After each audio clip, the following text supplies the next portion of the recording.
ಬಸವೇಶ್ವರರನ್ನು ಹೃದಯ ಮಂದಿರದಲ್ಲಿ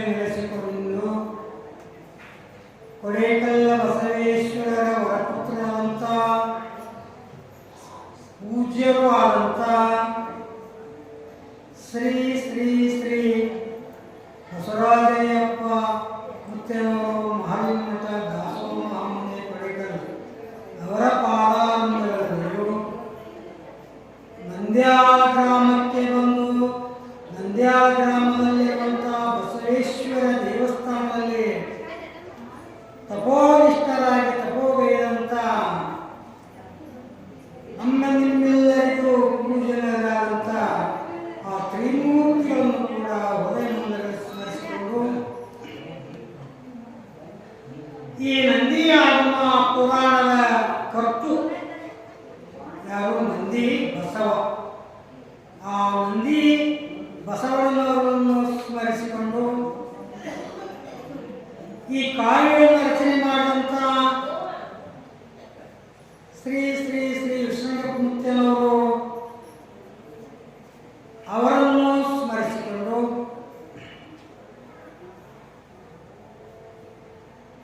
ನಮ್ಮ ನಿಮ್ಮೆಲ್ಲರಿಗೂ ಇದೇ ಗ್ರಾಮದಲ್ಲಿ ಇದೇ ಭೂಮಿಯಲ್ಲಿ ಜನನಾಗಿ ಎಲ್ಲ ಮಾನವ ಧರ್ಮಕ್ಕನೇ ಒಳ್ಳೆಯನ್ನು ಜ್ಞಾನವನ್ನು ಬೋಧನೆ ಮಾಡಿದಂಥ ಮಹಾತ್ಮರಾದಂಥ ಜ್ಞಾನ ಯೋಗಿಗಳಾದಂಥ ಸಿದ್ದೇಶ್ವರಪ್ಪರನ್ನು ಸ್ಮರಿಸಿಕೊಂಡು ತಿಂಗಳ ಪರ್ಯಂತರ ಶ್ರಾವಣ ಮಾಸದ ಅಂಗವಾಗಿ ನಡೆದು ಬಂದಂಥ ಈ ನಂದಿ ಆಗಮ ಪುರಾಣದ ದಿವ್ಯ ಸಾನ್ನಿಧ್ಯವನ್ನು ವಹಿಸಿರುವಂಥ ಎನ್ನ ಆರಾಧ್ಯ ಗುರುಗಳಾದಂಥ ಶ್ರೀ ಶ್ರೀ ಶ್ರೀ ಪರಮ ಪೂಜ್ಯ ಸಂಗಯ್ಯ ಮಹಾಸ್ವಾಮಿಗಳು ಕೊಡೇಕಲ್ಮಠ ಮುಕ್ಕಾಂ ನಂದ್ಯ ಅವರ ಪಾದಾರಗಳಲ್ಲಿ ಶಿರಸಾಷ್ಟಾಂಗ ನಮಸ್ಕಾರವನ್ನು ಸಮರ್ಪಿಸುತ್ತಾ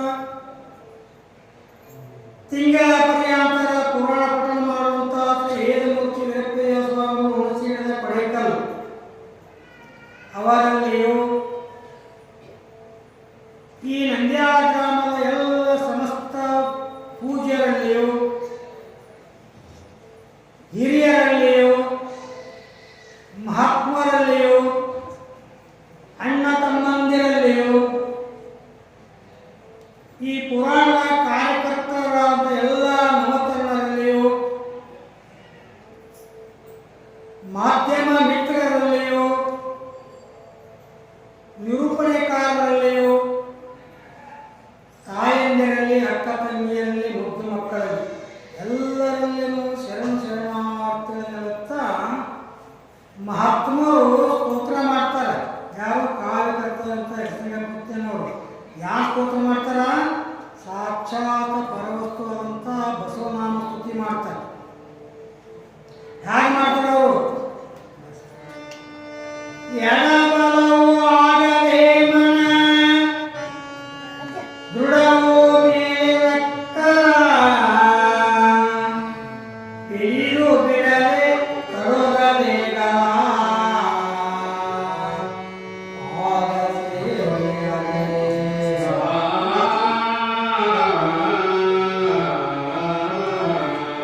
ಮಹಾತ್ಮರು ಏನಂತಾರ? ಮನಸ್ಸು ಎಡಬಲ ಹೊಡೆದಾಡಬಾರ್ದಂತಾರ. ತದೇಕ ಚಿತ್ತದಿಂದ ತದೇಕ ಧ್ಯಾನದಿಂದ ಹೇ ಭಗವಂತನೇ, ಪರಮಾತ್ಮನೇ, ಬಸವಣ್ಣವರೇ, ನಮ್ಮನ್ನು ಈ ಭವಕ್ಕೆ ತಂದಿರಪ್ಪ. ಈ ಭವದಲ್ಲಿ ಈ ಭೂಮಿ ಮೇಲೆ ನಾನು ಹೇಗೆ ನಡೆದ್ರೆ ನನ್ನ ಪ್ರಪಂಚ ಸುರಳಿತ ಸಾಗತದ ನಮಗೆ ಜ್ಞಾನೋದಯ ಆಗ್ತದಂತೆ ಯಾರು ಒಂದೇ ದೃಷ್ಟಿ ಎಡಬಲವಾಗದೆ ಮನ ದೃಢವು ಗುರುವಿನ ಮೇಲೆ ಇರ್ತಾರೆ. ದೃಢವಾದಂಥ ನಂದಿಗೆ ಆ ಗುರುವಿನ ಮೇಲೆ ಇಡಬೇಕು ನಾವು. ಪಿಡಿಯಲು ಬಿಡಲೆ ಕೊಡುಗಲಿಗಳ ಪಾದ ಸೇವೆಯಲ್ಲಿ ಯಾವಾಗಲೂ ನಾವು ಗುರುಪಾದದಲ್ಲಿ ಹೇ ಗುರುವೇ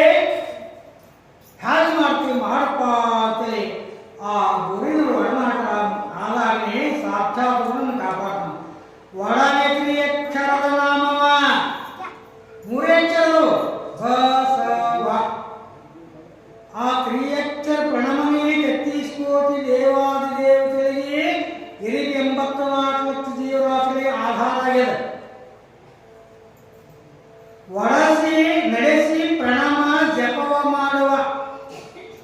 ಅವರು ಹೇಳಿದಂಥ ನುಡಿಗಳನ್ನ ನಾವು ನಡೆಸಿ ಅವರ ಪ್ರಣಾಮವನ್ನು ಜಪ ಮಾಡಿ ಸಾಕ್ಷಾತ್ ಪರವಸ್ತುನ ಪ್ರತಿಧ್ವನಿಯಾದಿಂದಲೇ ನಾನು ಈ ಕಾವ್ಯದ ರಚನೆ ಮಾಡಿನಪ್ಪ.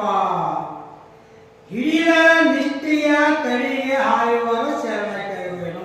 ಒಂದು ನಿಷ್ಠಾ ಹೇಳಿರ್ತೀವಿ ನೀವು, ತಾಯಿಯಾದ್ರೆ ಅರ್ಥಗೆ ನೀವೊಂದು ನಿಷ್ಠಾ ಇರ್ತೀರಿ. ಗೌರಿ ವ್ರತ ಐತಿಲ್ಲ ನಾಳೆಗೆ, ಆ ಮಂಗಳಗೌರಿ ವ್ರತ ಹ್ಯಾಂಗ ನಿಷ್ಠೆಯಿಂದ ಆ ಗೌರಿ ವ್ರತವನ್ನು ಮಾಡ್ತಾರಲ್ಲ ಹಂಗೆ ನಿಷ್ಠೆ ಇಡ್ರಿ. ನೀವು ಯಾವ ದೇವ್ರ ಮೇಲೆ ಇಡ್ರಿ, ನಿಷ್ಠೆಯಿಂದ ನೀವು ನಡೆದಿದ್ದಾರನ್ನೇ ನಿಮ್ಮ ಜನ್ಮ ಸಾರ್ಥಕ ಅಂತ ಎಸ್ನವರು ಹೇಳ್ಯಾರ. ಇಲ್ಲಿ ನಿಂಬರಿ ಮಹಾರಾಜರು ತಪ್ಪು ಪದ, ಸಂಗೈ ಮುಕ್ತನವರು ತಪ್ಪು ಪದವನ್ನು ಬರೆದಾರ. ಅವರು ಇದೇ ಸಂಗೈ ಮುಕ್ತರು ಇಲ್ಲದಾಗ ಹಿಂದ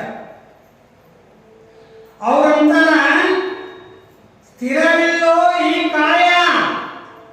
ಕಾಯ ಅಂತಂದ್ರೆ ಶರೀರ. ಏ ತಮ್ಮಗೆಳೆಯ, ಈ ಕಾಯ ಈ ಶರೀರ ಸ್ಥಿರವಿಲ್ಲ. ಈ ಹೋಗ್ತದೋ ತಾಸಿಗೆ ಹೋಗ್ತದೋ 2 ತಾಸಿಗೆ ಗೊತ್ತಿಲ್ಲ. ಸ್ಥಿರವಿಲ್ಲ ಈ ಕಾಯ ನೋಡಿರೋ ಘಟ ಇರುವರೊಳಗೆ ಗುರುವಿನ ಪೂಜಿಕೋ ಅಂತ ನೋಡಿ. ಎಷ್ಟು ಚಂದ ಹೇಳ ಮಹಾತ್ಮರು ತತ್ವಪದಗ. ನಿಂಬರಿಗೆ ಮಹಾರಾಜರ ಬರಲಾರ ಸಂಗೈ ಮುಕ್ತ ತತ್ವಪದಗಳನ್ನು ಏನಂತ, ಘಟ ಇರುವುದರೊಳಗೆ ಗುರುವಿನ ಪೂಜಿಕೋ. ಘಟ ಅಂತಂದ್ರೆ ಶರೀರ. ಈ ಶರೀರ ಇರುವಾಗಲೇ ಗುರುಗಳು ಒಡನಾಟ ಆಡಪ್ಪ. ಮರೆತು ಕೂಡಲಿ ಬೇಡ ನರಜನ್ಮ ದೊಡ್ಡರು. ಏ ಮಾನವನೇ, ಈ ಮನುಷ್ಯ ಜನ್ಮ ದೊಡ್ಡದ, ಘನತರ ಐತಿ. ಈ ನೀನು ಸುಮ್ಮನೆ ಕುಂದ್ರಬೇಡಪ್ಪ ಮತ್ತಂತಾರೋ.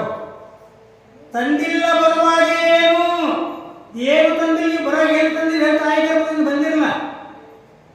ಏನು ಹಿಡ್ಕೊಂಡ್ಬಂದ್ರೆ ಬಂಗಾರ ಬೆಳ್ಳಿ ದ್ರವ್ಯ ಹೊಲ ಮನಿ. ಎಷ್ಟು ಚಂದ ಹೇಳೋರು. ತಂದಿಲ್ಲ ಬರುವಾಗ ಏನು, ಅದಕ್ಕೆ ಕುಂದುದು ಯಾಕೋ ತಾನು. ಅದಕ್ಕೆ ಯಾಕೆ ನೀನು ಸಂಕಟ ಮಾಡ್ತೀವಿ. ನೀ ಏನಾದ್ರು ತಗೊಂಬಂದು ಹೇಳಿ ಬರೋಣ, ಹೋಗಾಗ ಏನಾದ್ರು ಒಯ್ತೇನು, ಎಲ್ಲ ಇಲ್ಲೇ ಇರ್ತೇವು. ಮಂದಿ ಮಕ್ಕಳು ಎಂಬ ಸಂತಿದ್ದಂಗಿರು. ಮಹಾತ್ಮರ ತತ್ವ ಪದಗಳು ಹೆಂಗದ ಸಂಗೈ ಮುಕ್ತನು ಏನಂತ, ಮಂದಿ ಮಕ್ಕಳು ಎಂಬ ಸಂತಿದ್ದಂಗಿರು. ಸಂತಿ ಮಾಡಕ್ಕೆ ಸ್ವಾಮ ಸಂತೆ ಕರಲ್ಲ, ಸಂತೆಗೆ ಎಲ್ಲರೂ ಕೂಡ್ತಾರ. ನೀ ಆರಾಮಪ್ಪ, ನೀ ಆರಾಮಪ್ಪ, ನೀ ಆರಾಮಪ್ಪ, ನೀ ಆರಾಮಪ್ಪ. ಹಂಗ ನಿನ್ನ ಹಿಂದೆ ಬರುವರು ಸುಳ್ಳೆ ಭ್ರಾಂತಿಯರು. ನಿನ್ನಿಂದ ಯಾರು ಬರ್ತಾರೆ ಭ್ರಾಂತಿಯರು ಅಂತಾರ. ಆ ಜಾಗಕ್ಕೆ ಹೋಗ್ತಾನೆ, ಯವ್ವ ನಂದೇನೆ ದೇವ ಯಜಮಾನವಾದ ನಂದೇನೆ, ನಾನು ಹೋಗಬಾರ್ದು ಅಂತ ಸುಮ್ಮ ಬಾಯಿಗೆ ಅಂತಾರೆ. ಹೋಗಕ್ಕೆ ತಯಾರಿಲ್ಲ.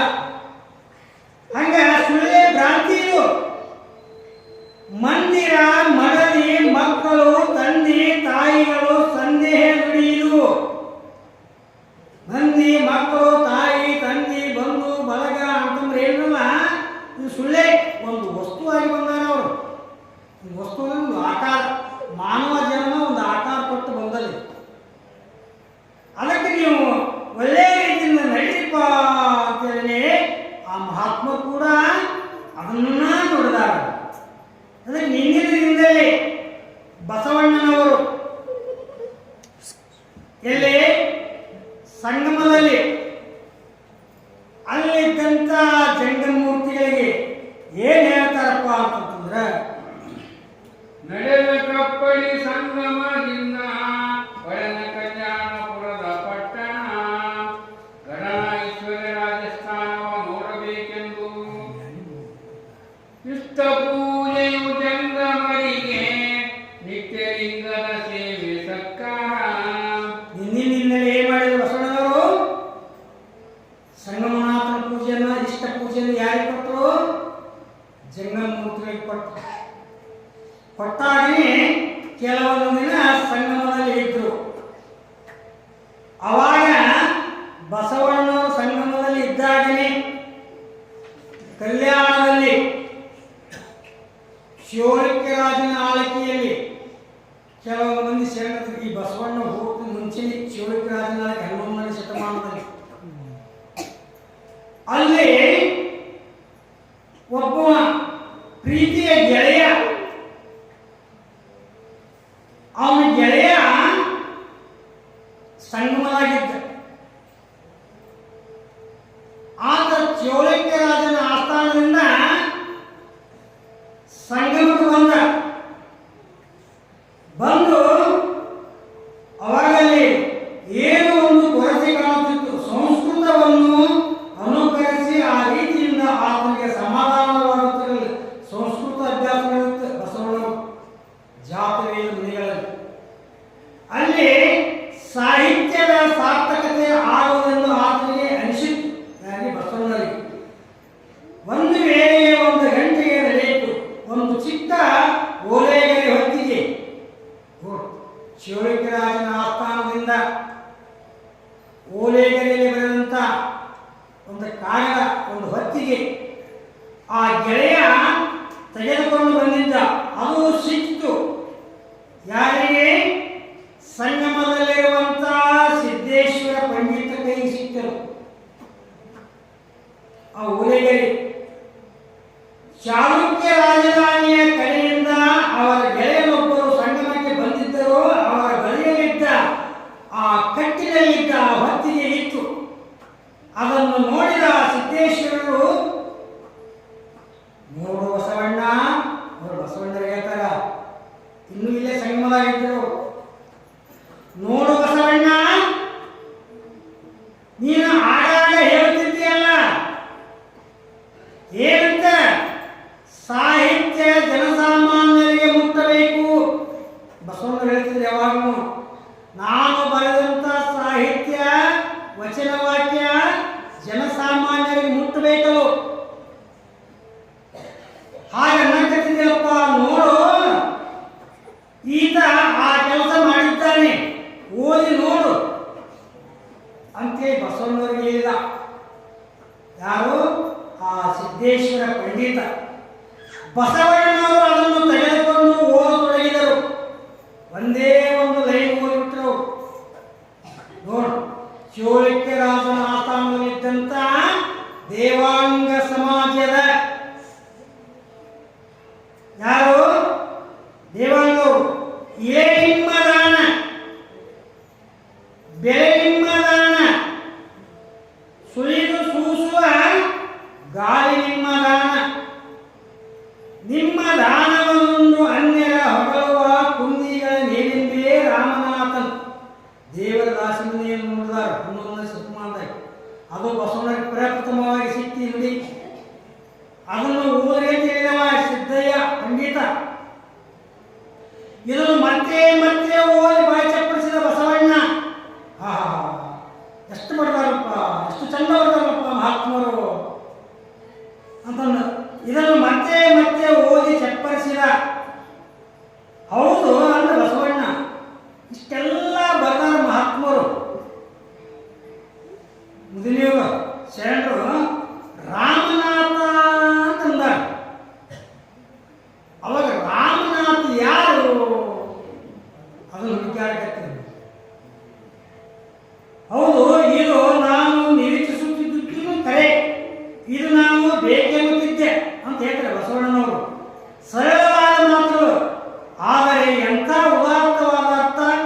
ಯಾರು ಏನ ರಾಮನಾಥ ಅಂತ ಕೇಳ್ತಾರೆ ಬಸವಣ್ಣನವರು ಎಂದು ಆಲೋಚಿಸುತ್ತಾ ಮುಂದೆ ಓದಿದ. ಇಂತಹವೇ ಅನೇಕ ವಚನಗಳು ಆಗಿದ್ದವು. ಅವುಗಳನ್ನು ಓದುತ್ತಾ ಹೋದಂತೆ ಬಸವಣ್ಣನ ಉತ್ಸಾಹ ತಡೆಯಲಾರಾಯಿತು. ಅವಾಗ ರಾಮನಾಥ ಎಂದರೆ ಯಾರು ಅಂತ ಹೋಗಿ ಗುರುಗಳಿಗೆ ಕೇಳಿದ. ಜಾತ್ರೆಯನ್ನು ಗುರುಗಳಿಗೆ ಅವಾಗ ಹೇಳ್ತಾರೆ, ರಾಮನಾಥ ಎಂಬುದು ಆತನ ಹೆಸರಲ್ಲಪ್ಪ, ಅದು ಯಾರ ಹೆಸರನ್ನ ಅಲ್ಲದು, ಅದು ವಚನಗಳ ಅಂಕಿತ ನಾಮ. ಇವು ದೇವರ ದಾಸಿಮಯ್ಯ ಬರೆದ ವಚನಗಳಿವು. ನೋಡು, ದೇವರ ಕಡೆಯಿಂದ ಬಂದಂಥ ದಾಸನರು, ಅವರು ದಾಸನರು ಅಂಥವ್ರು ಬರುವಂಥ ಈ ವಚನ ರೂಪ ಅಂತ ಹೇಳಿದ. ಅವಾಗ ಅವನ್ನೆಲ್ಲ ಓದ್ದ ಬಸವಣ್ಣ. ಅಲ್ಲಿ ಪ್ರಪ್ರಥಮವಾಗಿ ಒಂದು ವಚನ ಬರೋದು, ಇದಕ್ಕೆ ಕಥೆ ಭಾಳ ಮುಂದೆ. ಆ ಪ್ರಪ್ರಥಮವಾಗಿ ಒಂದು ವಚನ ಬರೆದ್ರು ಬಸವಣ್ಣನವರು. ಯಾಕೆ ಆ ಸ್ಥಾನದಲ್ಲಿ ಮೊದಲು ಯಾರು ಜಾಸ್ತಿ ಇದ್ರು? ಬ್ರಾಹ್ಮಣ ಕುಲಕುಮಾರ್ ಇದ್ರು. ಅವರು ದಿನನಿತ್ಯನೂ ಆ ಕೃಷ್ಣಾ ನದಿಯಲ್ಲಿ ಮೂಲಿಗೆ ಹೇಳ್ತಿದ್ರು. ಮೂಗು ಹಿಡ್ಕೊಂಡು ನೀರ ಮಣಗೋದು, ಹೇಳೋದು, ಮಣಗೋದು, ಹೇಳೋದು ಮಾಡ್ತಿದ್ರು.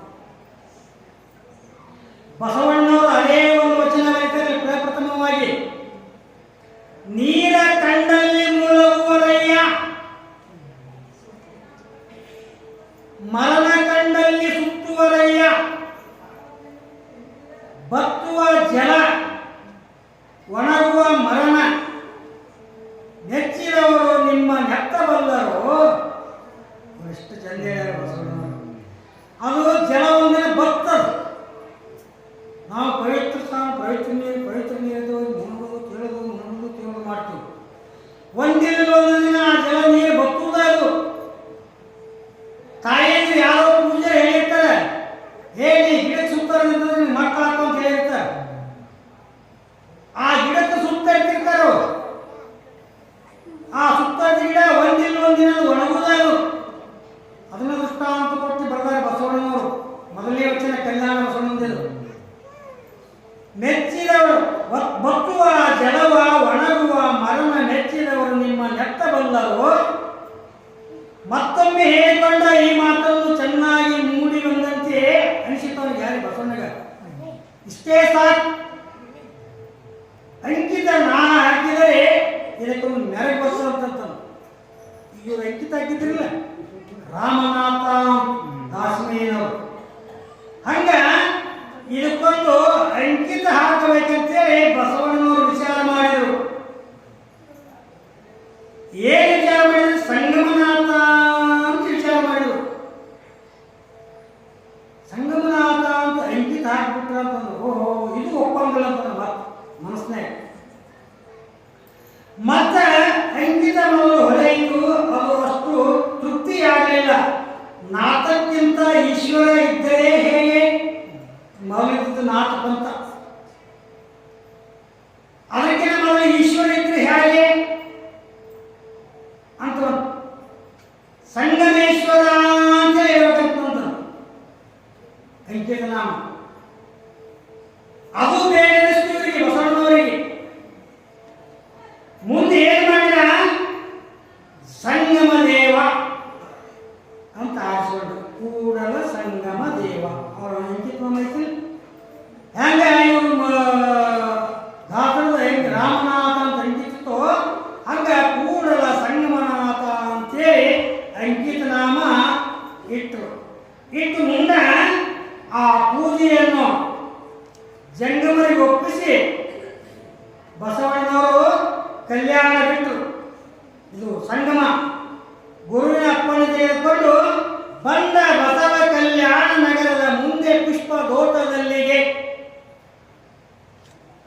ಅಂದು ಕೇಶಿರಾಜೆಯ ದರ್ಶನವಾಗಿ ನುಡಿಸಲಿಕ್ಕೆ ಬಸವಣ್ಣ ಸಂಚಾರ ಮಾಡ್ತಾ ಶಿವಳಿಕೆ ರಾಜನ ಕೈಯಿಂದ ಏನು ವಾಡಿ ಬಂದಿತ್ತಲ್ಲ ಪತ್ರ, ಅದನ್ನು ಓದಿಕೊಂಡ್ರು. ಓಹೋ, ಮೊದಲ ಮಹಾತ್ಮರು ಜ್ಞಾನಿಗಳು ಆ ಸ್ಥಾನದಾಗ ನಿಪುಣರಾಗ್ಯಾರ, ಅದು ದೊಡ್ಡ ಸ್ಥಾನ ಐತಿ, ನಾನು ಅಲ್ಲಿಗೆ ಹೋಗ್ಬೇಕು. ಬಂದ ಆ ಊರು ಮುಂಭಾಗದಲ್ಲಿ ಕೇಶರಾಜೆ ತೋಟ. ಆ ತೋಟದಾಗ ಹೋಗಿ ಕುಂತ. ಅವಾಗ ಮಂದಿರ ಎಲ್ಲಿ ಹೇಳೋ ನಿಮ್ಮಯ್ಯ? ಏ ಕೇಶರಾಜ, ಮಂದಿರ ಅಂದ್ರೆ ನಿನ್ನ ಮನಿ ಎಲ್ಲೈತಿಪ್ಪ? ಕಲ್ಯಾಣದಾಗ. ತಂದದ್ದೇನು ಕಾರಣ ಇಲ್ಲಿಗೆ? ಕಲ್ಯಾಣ ಬಿಟ್ಟು ಹೊರಗೆ ಬಂದಿದ್ದಣ.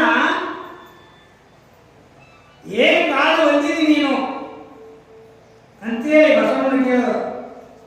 ನಂದನ ನಾಮ ವಿಸ್ತಾರವಾಗಿ ಬೇಡದನು. ನನಗೆ ನೀನು ಯಾರು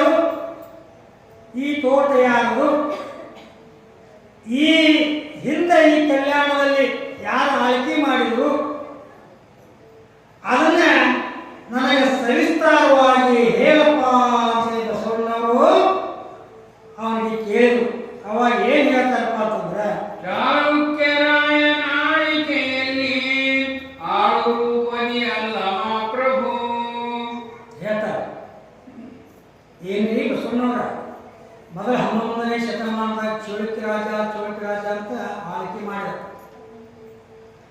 ಆತನ ಆಳ್ವಿಕೆಯಲ್ಲಿ ಅಲ್ಲಮ ಪ್ರಭುದೇವರು ತನ್ನ ಹೆಸರು ಬದಲಿ ಮಾಡಿಕೊಂಡು ನೋಡ್ರಿ ದೇವ್ರು ದುಡ್ದಾಗ ಭಕ್ತರ ಸಲುವಾಗಿ ಪ್ರಭುದೇವರು ತನ್ನ ಹೆಸರು ಬದಲಿ ಮಾಡಿಕೊಂಡು ಬಿಜ್ಜಳ ಅಂತ ಹೆಸರಿಟ್ಟುಕೊಂಡು ಚೋಳಿಕ್ಯನ ಆಸ್ಥಾನದಲ್ಲಿ ಮಂತ್ರಿತನ ಮಾಡಿದರು. ಅವಾಗ ಒಮ್ಮೆ ಅಲ್ಲಿ ಆನೆಗಳು ಬಾಳಿದ್ದು 700 ಆನೆಗಳಿದ್ದು ಚೋಳಿಕ್ಯ ರಾಜನ ಆಸ್ಥಾನದಲ್ಲಿ. ಆ 700 ಆನೆಗಳಿಗೆ ಜೂಲ ಇದ್ದಿದ್ದಿಲ್ಲ. ಅವಾಗ ಆ ಚೋಳಿಕ್ಯ ರಾಜ ತನ್ನ ಗುರುವಾಗಿದ್ದಂಥ ಬೊಮ್ಮಗೊಂಡನಿಗೆ ಪತ್ರ ಬರೆದರು. ಜೈನ ಗುರುಗಳು ಅಲ್ಲಿ ಭಾಳ ಬಂದಿದ್ರು. ಜೈನ ಗುರುಗಳು ಅದಕ್ಕೊಬ್ಬ ಹೆಡ್ಡ. ನಿಮಗೂ ವೀರ ಶೈವ ಸಮಾಜಕ್ಕೆ ಪಂಚಪೀಠಾದಿಗಳು ಹೆಡ್ಡ ಇಲ್ಲ. ಹಂಗೆ ಅವ್ರಿಗೂ ಧರ್ಮನ ಜೈನ ಧರ್ಮ. ಆ ಜೈನ ಧರ್ಮಕ್ಕೆ 700 ಮಂದಿ ನಮ್ಮಂಥ ಗುರುಗಳಿದ್ರು. ಪಾರ್ಶ್ವ ಯಜಮಾನ ಅಂತ ನಿಮ್ಗೆ ಪೀಠಾಧಿಪತಿಗಳಿದಾರಲ್ಲ ಪೂಜ್ಯರು, ಹಂಗ ಆ 700 ಮಂದಿ ಗುರುಗಳ ಮೇಲೆ ಅವ ಪಾರ್ಶ್ವ ಯಜಮಾನ ಅಂತಿದ್ದ. ಆ ಪಾರ್ಶ್ವ ಯಜಮಾನಿಗೆ ಪತ್ರ ಬರೆದ ಚೋಳಿಕ್ಯ ರಾಜ, ಪೂಜ್ಯರೇ, ನಿಮ್ಮ ಗ್ರಾಮದಲ್ಲಿ ಕಂಬಳಿ ಚೂರು ಸಿಗ್ತಾವು, ಆನೆಗೆ ಹಾಕಬೇಕಾಗ್ಯದ, ಚೂರಿಲ್ಲ, ಅವರು ಕೊಟ್ಟ ಕಳಿಸ್ತಾರೆ ಅಂತ ಪತ್ರ ಬರೆದು ಆ ಕಡೆ ಹುಡುಕಾದ್ರು. ಚೋಳಿಕ್ಯ ರಾಜನ ಕಣ್ಣಿಗೆ ಯಾರು ಕಂಡ್ರು? ಬಿಜ್ಜಳ ರೂಪದಲ್ಲಿದ್ದ ಪ್ರಭುದೇವನ ಕಂಡ. ಎಕಡೆ ನೋಡಿದ್ರೆ ಅವನಿಗೆ ಕಾಣಬೇಕು. ನಾಟಕ ಆಡಕತ್ತಿರಲಿ ಮಹಾತ್ಮರು ಜಗತ್ತಿನಲ್ಲಿ. ಪುರಾಣ ಇದನ್ನೇ ಬರೀ ಪುಂಡ್ರಗೋಷ್ಠಿ ಎಲ್ಲ ಪುರಾಣ ಏನು ಕಥೆ ಆಮೇಲೆ ಸಮಾಧಾನ ಮಾಡೋದಲ್ಲ. ಅವ್ರು ಏನಂದ್ರೆ ಮಹಾತ್ಮರು ಪ್ರಭುದೇವರು ಮಾಡ್ತಾರೆ ಚೋಳಿಕ್ಯ ರಾಜನಿಗೆ ಆ ಪತ್ರ ಇಸ್ಕೊಂಡ್ರು. ಅಪ್ಪ ಬಿಜ್ಜಳ, ಹೋಗಪ್ಪ, ಅಲ್ಲಿ ನಮ್ಮ ಪೂಜ್ಯರಲ್ಲ ಅವ್ರ ಊರಾಗ ಕಂಬಳಿ ಚೋಳು ಸಿಗ್ತಾವು, ಆ 700 ಕಂಬಳಿ ಹೊರಗನ್ನ ಇಟ್ಕೊಂಡ್ ಬರಪ್ಪ ಅಂತ ಪತ್ರ ಬರೆದು ಕಳಿಸಿದ. ಸ್ವಲ್ಪ ಏನ್ ಮಾಡ್ಬೇಡ, ಈಗ ಅರ್ಥ ಮಾಡ್ತೀವಿ. ಮತ್ತೆ ನಮ್ಮ ಫೋನ್ ಎಲ್ಲ ಕಳಿಸ್ತೀವಿ. ಮಕ್ಕಳು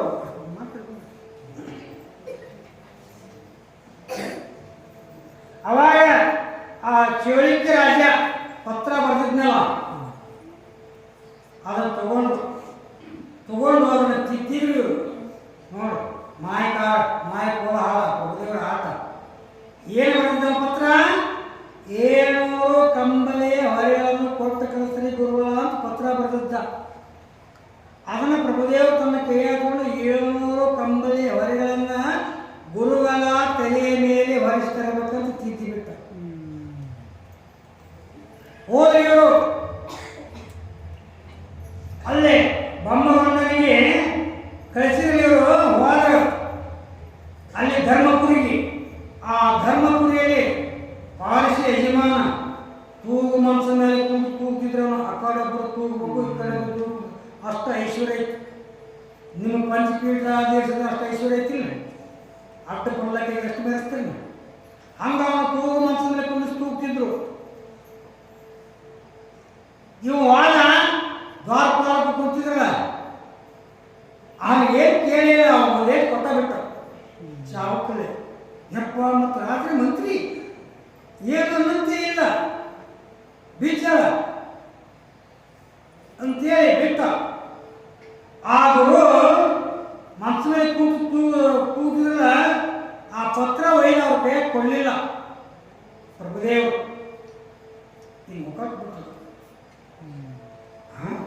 ಮನಸ್ಸಿನಾಗ ನಾವು ಗುರುಗಳು ಏನಂತೀವಿ? ಯಾಕೆ ರಾಜರ ಮಂತ್ರಿ, ಪ್ರಧಾನಮಂತ್ರಿ ಬಿಜ್ಜಳ ಅಂತ ಹೆಸರಿಟ್ಕೊಂಡಿದ್ದ. ಅವಾಗ ಪತ್ರ ನೋಡಿದ, ತಗೊಂಡು ಓದ. ಏನು ಹಸ್ತದೋಷ ಅದಾವ, ಏನು ಅಕ್ಷರ ದೋಷ ಆಗ್ಯದ, ಹಿಂಗ್ಯಾಕೆ ಬಂದ್ರು ನಮ್ಮ ಚೋಳಿಕ್ಯ ರಾಜರು? ನಾವು ಆತನ ಗುರುಗಳು, ನಮ್ಮ ಮ್ಯಾಲೆ ಬಹಳ ಪ್ರೀತಿ ಐತಿ. ಹಾಗೆ ಏನೋ ಏನು ದೋಷ ತೆಗಿತು, ಹಿಂಗೆ ತಿರುಗಿ ನೋಡಕತ್ತದ.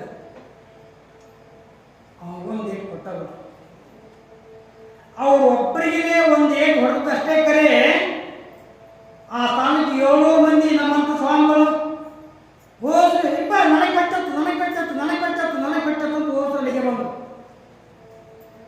ಯಾತ್ರಿಕರುಗಳು ಯಾತ್ರಿಕರುಗಳು ಯಾತ್ರಿಕರುಗಳು ಅಂತ ಕೇಳಿದ್ರು. ಏನಿಲ್ಲ, ಶಿವಲಿಂಗ ರಾಜರು 700 ಕಂಬಳಿ ಹೊರೆಗಳನ್ನ ತಗೊಂಬ ಅಂತ ಬರ್ದಾರ.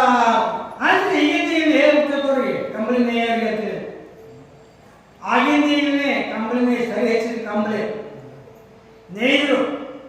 ಆ ಕಂಬಳಿ ಹೊರೆಗಳನ್ನು ಕಟ್ಟಿದ್ರು, ಗಂಟು ಕಟ್ಟಿದ್ರು 700 ಗಂಟು. 700 ಮುಂದಿರಲಿ ಸ್ವಾಮಿಗಳು ನಮ್ಮಂಥವ್ರು. ಅವಾಗ ಅಲ್ಲಿ ಏನಾಗಪ್ಪ ಅಂತಂದ್ರೆ ಗಂಗರ ವರ್ಷದ ಮಂತ್ರಿ ನಿಜ ಇವತ್ತಿನ ದಿನದಲ್ಲಿ ಈ ಬ್ರಹ್ಮಪುರದಲ್ಲಿ ಆ ಗುರುಗಳನ್ನು ಬಿಟ್ಟು ಮತ್ತೆ ಯಾರು ಇರಬಾರ್ದು. ಊರಾಗ ಎಲ್ಲರೂ ನೀವು ಅಡಿಗೆ ಹೋಗ್ರಂತೇಳಿ ಗಂಗರ ವರ್ಷ ರಾಜನ ಅಪ್ಪಣೆ ಮಂತ್ರಿ ಅಲ್ಲ, ಎಲ್ಲರೂ ಅಡಿಗೆಬಾರ್ದು. ಏನ ಬೀಜ ರಾಜ ಮತ್ತೆ ಇವು ಗಟ್ಟಿ ಇಳೆ ಕುಂತಲ್ಲ ಅಂತಂದ್ರೆ ಮತ್ತೆ ನೀವೇ ಡಂಗ್ರೆ ಹೊಡೆದ್ರಲ್ಲಿ ಎಲ್ಲರೂ ಅಡಿಗೆ ಹೋಗೋದು ಡಂಗ್ರೆ ಹೊಡೆದ್ರೆ ಎಲ್ಲ ಕೂಲಿಕಾರ ಅಡಿಗೆ ಹೋಗ್ಯಾರ. ಮತ್ತೆ ಇದನ್ನ ಯಾರು ಹೋಗ್ಕೊಂಡು ಹೋಗ್ಬೇಕು ಅಂತ ಕೇಳಿದ ಗುರುವಮ್ಮ. ಮತ್ತೆ ಇಷ್ಟು ಮಂದಿ ಅಂದರೆ 7 ಮಂದಿ ಇರಿ ಕಣ್ಣಿ ಕಾಣ್ತಾರೆ ನೀವು. ಇದು ನಮ್ಮಲ್ಲಿ ಬಿಟ್ಟು ಇದು ನಿಮ್ಮ ಚೋಳಕ್ಕೆ ರಾಜನಿಗೆ ಬಿಟ್ಟು ಕಟ್ಟಿದ್ದು ತಗೊಂಡ್ಬರ್ತೀರಿ ಬಾರಿ ಮನೆಗೆ ಕೊಡ್ರಿ. ಹೋಗಿ ಹೇಳ್ತೀನಿ ಚೋಳಕ್ಕೆ ರಾಜನಿಗೆ, ಅವ್ರು ತರಂಗಿಲ್ಲ ಅಂದ್ರೆ ಹೇಳ್ತಂತಂದ ಈಗ ಮತ್ತೆ ಹೋಗಿ ಮತ್ತೆ ಏನು ಹೇಳಿದ್ರು ಮತ್ತೆ ಏನು ಹೋಗ್ತಾ ಅಂತೇಳಿ ಆಯ್ತಪ್ಪ ಅಂತೇಳಿ ಅನುದಾಗಲಿ ಅಂತೇಳಿ ತಲೆ ಮೇಲೆ ಹೊತ್ಕೊಂಡ್ರು. ಅವರು ತಮ್ಮ ಧರ್ಮದ ಪ್ರಕಾರವಾಗಿ ತಲೆ ಸ್ವಚ್ಛಗೆ ಮಾಡಿರ್ತಾರೆ. ಅದನ್ನು ಸರಿ ಹೆಚ್ಚಿದ ಕಂಬಳಿ ತೆಗೆದುಕೊಂಡ್ರೆ ಆಗ ಕಂಬಳಿ ಲಕ್ಕ ಜಿನಿ ಜಿನಿ ಜಿನಿ ಜಿನಿ ವೈಕುಂಬ ರಕ್ತ ತೆಗಬೇಕಾಯ್ತು. ಅವಾಗ ಅವ್ರ ತೆಗೆ ಯೋಚಿಸಿಕೊಂಡಲ್ಲ ಶಿವಲಿಂಗರಾಜ ಸಿಂಹಾಸನ ಮೇಲೆ ಕುಂತು ನೋಡ್ತಿದ್ದ. ಯಾಕೆ ಇನ್ನೂ ಬರಲಿಲ್ಲವ ಬೇಚಲ, ಇನ್ನೂ ಬರಲಿಲ್ಲವ ಇನ್ನೂ ಬರಲಿಲ್ಲವ ಅಂತ ಬಂದ. ನೋಡಿದ ದೂರದಿಂದ ವೈರಾಗ್ಯರಾಗಿದ್ದ ಯಾರು ಶಿವಲಿಂಗರಾಜ ಏನು ಇಟ್ಟುಕೊಂಡತಲ್ಲ ಏನೋ ಬಿಟ್ಟಂದ ಇಷ್ಟ ಅಹಂಕಾರ ಏನೋ ನನಗೆ. ನನ್ನ ಧರ್ಮಗುರುಗಳವರು ನಮ್ಮ ಧರ್ಮಗುರುಗಳ ಮೇಲೆ ಬಿಟ್ಟಿವರೆ ಹೊರಿಸ್ತಾ ಇರಬಹುದಾ, ಎಷ್ಟರ ಪುಂಡತನವರು ಅಂತೇಳಿ ಅವನು ಏನೇ ಕಟ್ಟಲು ಅಂತೇಳಿ ರಾಜಾಜ್ಞೆ ಮಾಡಿಬಿಟ್ಟು ಯಾರನ್ನ ಬಿಜ್ಜಾಡುವಂತ ಅವಲ ಮಕ್ಕಳು ಏನೇ ಕಟ್ಟಿದ್ರು 2 ಎಣ್ಣೆ ಹಚ್ಚಿ ಬಾರ್ಕೊಂಡು ತಗೋ ಅಂತ ಹೇಳಿದ್ರು. ಬಾರ್ಕೊಂಡು ಈ ಕಡೆ ಒಬ್ಬ ತೂಗ್ರಿ ಆ ಕಡೆ ಹೊಡಿಲಿ, ಆ ಕಡೆ ಒಬ್ಬ ತೂಗ್ಲಿ ಈ ಕಡೆ ನೀ ಹೊಡಿ ಅಂತಂತಂದ್ರು. ನೋಡ ರಾಜನ ಅಪ್ಪಣಿ ಏನು ಬರಂಗಿಲ್ಲ. ಅವಾಗ ಆ ಕಡೆ ತೂಗವ ಈ ಕಡೆ ಹೊಡೆಯವ ಈ ಕಡೆ ತೂಗ ಆ ಕಡೆ ಹೊಡೆಯವ. ಅವ್ರು ಗಾಳಿ ಸ್ವಲ್ಪ ಅವ್ರು ಮಾತ್ಮರು ಈಗ ಗಾಳಿ ಹೊಡೆಯಲ್ಲಿ ಬೇಕಾದ ಹೊಡೆದು ಪಟ್ಟತ್ತದನ್ನ ಬೈಲ ಬೈಲಿ ಹೇಳಿ ಪಟ್ಟತ್ತದನ್ನು ಬೈ ಸ್ವಲ್ಪ ಆ ಎಲ್ಲ ಪೆಟ್ಟು ಅವ್ರಿಗೆ ಹತ್ತಾಗತ್ತೆ. ಯಾರು 7 ಮಂದಿ ಸ್ವಾಮಿಗಳಿಗೆ ಯಪ್ಪ ರಾಜ ಅಲ್ಲೇ ಎದ್ದು ತಿಂದಿದ್ದೇವೆ ನಾವು, ಮತ್ತೆ ನೀನು ಕಣ್ಣಾರಿ ಕಾಣಬೇಕಂತ ಮಾಡಿದೆ. ಆಗ ಏನೋ ಮಹಾತ್ಮ ಇದ್ದಂಗೆ ಕಾಣ್ತಾನ, ದೇವಮಾನ ಇದ್ದಂಗೆ ಕಾಣ್ತಾನ. ಅವನ ಹಗರ್ಕ ಬಿಚ್ಚಿ ಊರು ಹೊರಗೆ ಹಾಕ್ರಿ ಅಂತ ಹೇಳಿದ. ಅಕಸ್ಮಾತಾಗಿ ಅವನ ಬಿಚ್ಚುದೊಳಗೇನ ಅವನ ಕೈಕಾಲು ಏನಾರ ಊನ ಆಗೋಪದ ನಮ್ಮ ಕೈಕಾಲು ಊನಕ್ಕವ ಹಗರ್ಕ ಬಿಚ್ಚಿ ಊರು ಹೊರಗೆ ಹಾಕ್ರಿ ಅಂತಂದ್ರೆ ಅವಾಗ ಅವನ ಊರು ಹೊರಗೆ ಹಾಕಿದ್ರು. ಊರು ಹೊರಗೆ ಹಾಕಿ ಮತ್ತು ಮೈತ್ರಿ ಗುರುಗಳು ಸುಮ್ಮನಿರ್ತಾರೆ. ಅವ್ರಿಗೆ ಸ್ನಾನ ಸಂದವಂದನೆ ತಮ್ಮ ಧರ್ಮ ಪ್ರಕಟವಾಗಿ ಪೂಜೆ ಪುನಸ್ಕಾರ ಮಾಡಿ ನೈವೇದ್ಯ ತಯಾರು ಮಾಡಿದರು. ಮನೆಯಲ್ಲಿ ನೈವೇದ್ಯ ಇರುವಾರು ಬಸ್ತಿ ಪೂಜಕರವರು ಜೈನ ಧರ್ಮದವರು. ಬಸ್ತಿವಾರು ದೇವಾಲಯ ಇವು ಮಾಯಕಾಲ ಆ ಬಸ್ತಿ ಬಾಕಲ ತೆಗಿಲಾರ್ದಂಗೆ ಮಾಡಿ ಬೇಕಾದ ಹಾರಿ ತಗೊಂಡೋಗೋರು ಏನು ತಗೊಂಡೋದ್ರು ಬಾಗಿಲು ತೆಗಲಿಲ್ಲ. ಗಾಬರಿ ಆಯ್ತು. ಏನು ಸಿಕ್ಕಿಲ್ಲ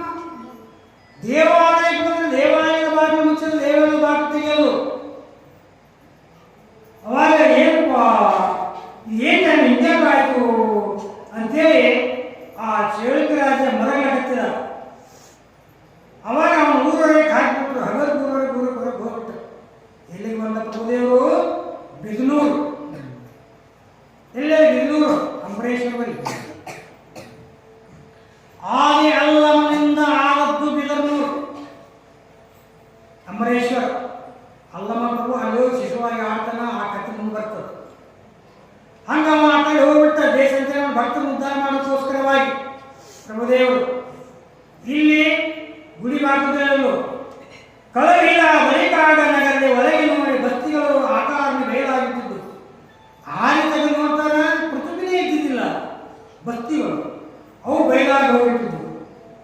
ಅವಾಗ ಏನಪ್ಪ ಇಳಿಯ ಪತಿ ಮರವಿದನು ತ್ರಾಹಿ ಎಂದು ಇಳಿ ಯಾಕಂದ್ರೆ ಪೃಥ್ವಿ ಭೂಮಿ, ಈ ಭೂಮಿಗೆ ಅಧಿಪತಿ ಯಾರು? ಶಿವಲಿಂಗ ರಾಜ. ಇಳಿಯ ಪತಿ ಮರುಗಿದನು ತ್ರಾಹಿ ಎಂದು. ತ್ರಾಹಿ ಸರ್ವ ಅಪರಾಧಿಗಳು, ಸರ್ವಕ್ಕೂ ನೀವು ಕಾರಣೀಭೂತರಿ ಅಂತೇಳಿ ಅವಾಗ ನೆನೆಸ್ತಾನೆ. ತಾಯಿಯರಿಗೆ ಗಂಡಿದ್ದಾಗ ಗಂಡಗ ತಿನ್ಸು ಮಾಡಂಗಿಲ್ಲ. ಅಕಸ್ಮಾತ್ ಗಂಡ ಏನಾರ ಒಂದು ಅಂದಪ್ಪ ಅಂತಂದ್ರೆ ಅವಾಗ ಮಾಡ್ತಾರೆ, ಅಯ್ಯವ್ವ ನನ್ನ ಗಂಡ ಎಷ್ಟೆಲ್ಲ ದುಡ್ದು ಹಾಕ್ತಿದ್ನಲ್ಲ, ಎಷ್ಟೆಲ್ಲ ತಂದು ಹಾಕ್ತಿದ್ನಲ್ಲ ಅಂತ ಗಂಡನ ಕಳ್ಕೊಂಡಿಲ್ಲ. ಗಂಡು ಆದ್ಮೇಲೆ ಹುಡುಕಿ ಸಿಗ್ತಾನೆ. ಇರೋಗಾಗೆ ಅವನ ಪಾದ ಪೂಜೆ ಮಾಡಿದ್ರೆ ನಿಮ್ಗೆ ಸಾಯೋಜ್ಯ ಪದತ್ವಲ್ಲಿ ಸಿಗ್ತದೆ, ಮುತ್ತೈತರಿಂದ ಸಿಗ್ತದೆ ನಿಮಗೆ.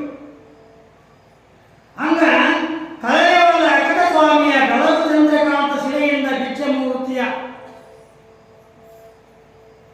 ಶಿಲೆ ಕಲ್ಲು ತರಿಸಿದ ಚಂದ್ರಕಾಂತ ಶಿಲೆ, ಅದರಲ್ಲಿ ಬಿಜ್ಜ ಹೆಂಗ ಆಕಾರ ಇದ್ದಿಲ್ಲ, ಅಲ್ಲಮ್ಮ ಹೋದ ಬಿಜ್ಜನ ಆಕಾರ, ಆ ಆಕಾರವನ್ನು ಆ ಕಲ್ಲು ಕೆತ್ತಿಸಿದ.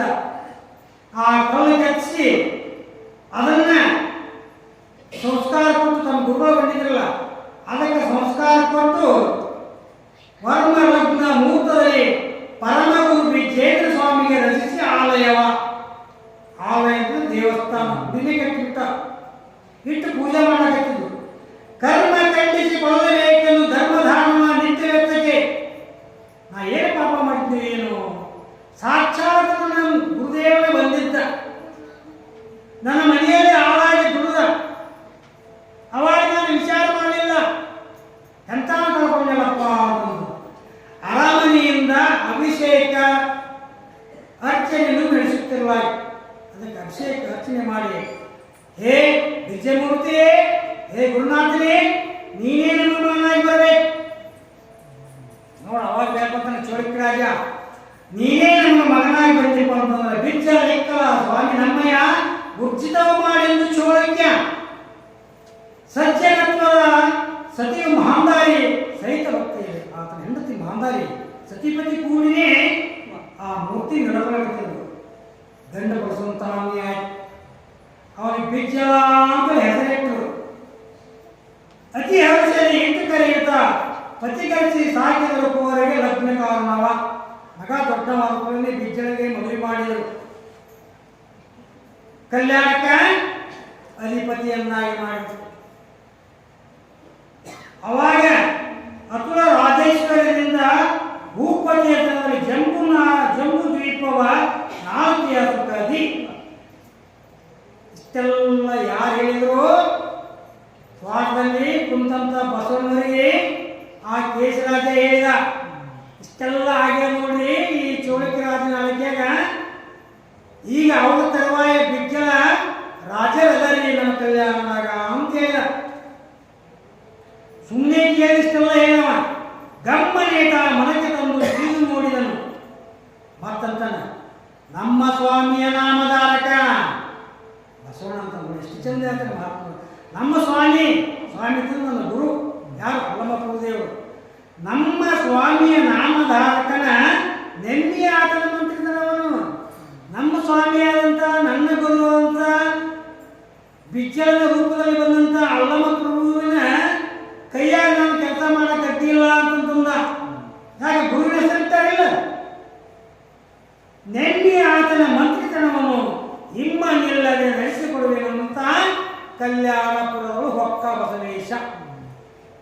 ಅವಾಗ ಕಲ್ಯಾಣಪುರದಲ್ಲ ಬಂದು ಎಲ್ಲಿಗೆ ಬಂದ? ನಡೆದ ಮಂದಿ ರಾಜಬೀದಿಯ ಪಿಡಿದು ಬರುತ್ತಲೇ ಸಿದ್ಧರ ಸಭಾಲಯದಲ್ಲಿಗೆ. ಆ ಬಿಜ್ಜಳನ ಕೈಯಾಗ ಪ್ರಧಾನ ಮಂತ್ರಿ ಯಾರಿದ್ರು? ಸಿದ್ಧರ ಸಭಾಲಯ ಇದ್ದ. ಅವಾಗ ಆತನ ಮನೆಗೆ ಬಂದ. ಅಪ್ಪ, ನಾವು ನಿಮ್ಮ ಮನೆ ಕೆಲಸ